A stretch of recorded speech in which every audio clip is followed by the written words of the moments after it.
انہوں نے فرمایا کہ دنیا نے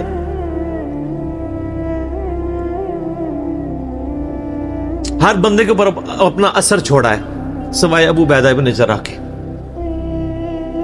دنیا سے شکست نہیں دے سکی. دنیا سے مراد دنیا کی محبت. ہر بندے نے اپنا حصہ لے لیا. اس لیے آپ کو پتا ہے نا کہ حضرت عمر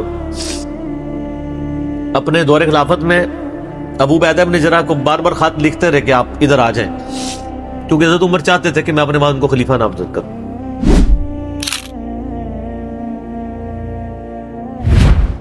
پھر جنگ یرموک کا موقع جب آیا، رومن امپائر کے خلاف فیصلہ کن جنگ تھی جو، تو عین میدان جنگ میں حضرت بکر صدیق فوت ہو گئے. حضرت عمر نے پہلا ڈیسیژن یہ کیا کہ خالد بن ولید کو آرمی چیف کے عہدے سے معزول. ہائے ہائے سر، بالکل آپ آخری اوور چل رہے ہو اور آپ کا جو پلیئر سینچری پہ سینچری مار رہا ہو، آپ اس کو کہیں اس کو واپس آ جاؤ اور ایک نیا پلیئر بھیج دیں. جو کریز پہ سیٹ تھا اس کو آپ واپس بلا لیں. یہ وہ شخص کر سکتا ہے جس کا خدا پہ یقین ہو. تو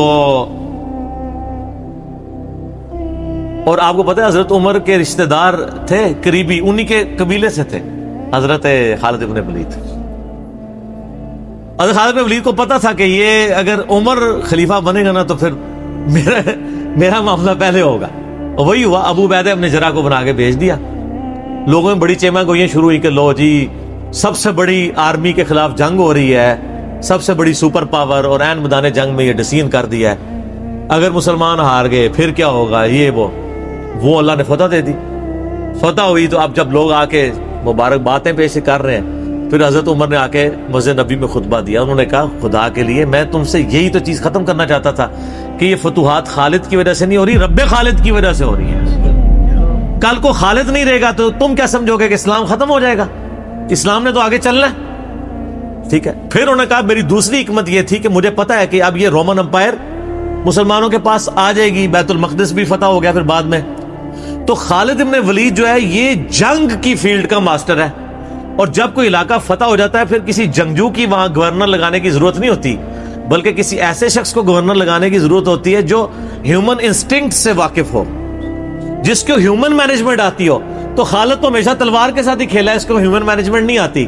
تو میں نے اس شخص کا انتخاب کیا ہے جس کو سب سے زیادہ رسول اللہ صلی اللہ علیہ وسلم کی صحبت کا شرف حاصل ہے. اور بخاری مسلم میں حدیث ہے کہ نبی علیہ السلام نے فرمایا کہ ہر نبی کے ساتھ ایک امین ہوتا ہے، اور میرا امین جو ہے وہ ابو عبیدہ ابن جراح ہے. ان کو پھر یعنی یرموک میں حضرت عمر نے یعنی آرمی چیف لگایا اور فتح ہوئی. اس کے بعد بیت المقدس بھی فتح ہو گیا، کیونکہ ابو عبیدہ جو ہے وہ شروع کے مسلمانوں میں سے ہیں، مکی دور کے. اب بعد میں لوگوں کو اسلام سکھانا تھا تو ایسے بندے کی ضرورت تھی نا. تو پھر حضرت عمر آپ کو پتا ہے نا دورے پہ بھی گئے تھے بیت المقدس کی چابیاں لینے کے لیے. تو وہاں پہ کئی واقعات ہیں، ان میں سے ایک جو واقعہ ابو عبیدہ کا جو کہ ذکر ہوا ہے، تو اس کے بعد حضرت عمر ابو عبیدہ کو کہتے ہیں مجھے اپنے اب آفس میں لے چلو.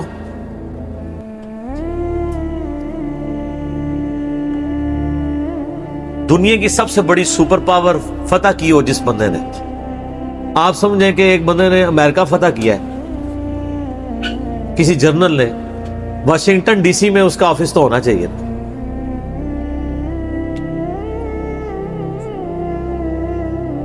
حضرت عمر رضی اللہ تعالیٰ عنہ کو ابو عبیدہ جب اپنے یعنی آفس میں لے کے گئے تو آفس کیا تھا؟ اسی قلعے کا ایک پرانا سا کمرہ جس کے ایک کونے کے اوپر مصلی بچھا ہوا ہے، ایک وضو کی جگہ ہے، لوٹا پڑا ہوا ہے. یہ کل کائنات ہے. اس آفس کی جو سب سے بڑی سپر پاور کو جس بندے نے گرایا ابو عبیدہ ابن جراح نے. حضرت عمر رضی اللہ تعالیٰ عنہ کی آنکھوں میں آنسو آ گئے. انہوں نے فرمایا کہ دنیا نے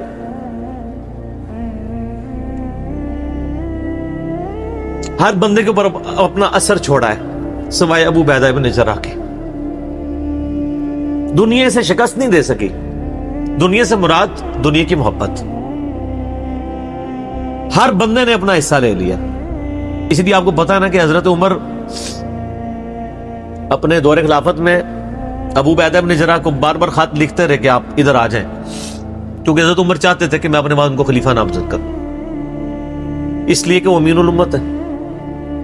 لیکن وہ پھر حضرت عمر کے دور میں طاعون کے مرض میں وبا جو پھیلی تھی شام میں, اس میں وہ پھر شہید ہو گئے. وہی ان کا پھر وہ قبر بن گئی. سر میرا سوال ہے کہ طاعون کا مرض آپ کو پتا ہے کہ کیا تھا؟ جسم پہ پورے پھوڑے نکلتے تھے کینسر کے. تو کیا حضرت ابو عبیدہ بن جراح ناکام گئے دنیا سے؟ کہتا ہے جی کوئی بندہ مرا تھا, بڑا نورانی چہرہ تھا, یہ تھا وہ تھا. ہر بندے نے اپنے بنائے ہیں. ایک بندہ پھوڑوں کی تکلیف سے مرا ہے, بخاری مسلم کی حدیث ہے, جو طاعون کے مرض میں مرا وہ شہید ہے. تو وہ مرے تو بستر مرگ پہ ہے لیکن شہید ہے.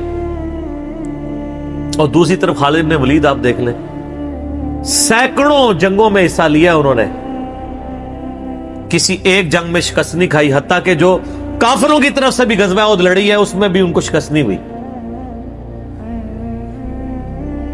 جسم پہ حضرت خالد بن ولید کہا کرتے تھے میرے جسم کا کوئی حصہ نہیں جس پہ برچھی یا نیزے یا تلوار کا نشان نہ ہو. ظاہر ہے اتنی جنگوں میں زخم لگ جاتے ہیں, لیکن میں بھی آج ایک بوڑھے اونٹ کی طرح بستر مرگ پہ مر رہا ہوں.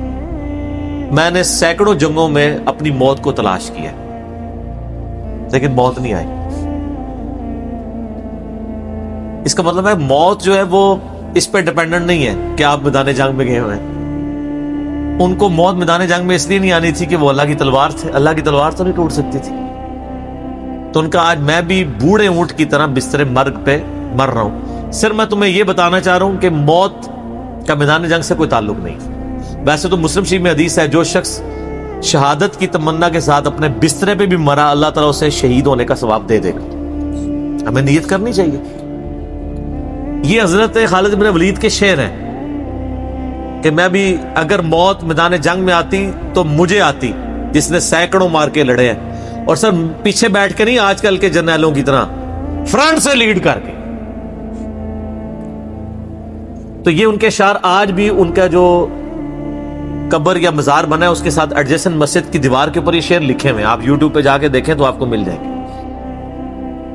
فرنٹ سے لیڈ کر کے پوری زندگی لڑے ہیں.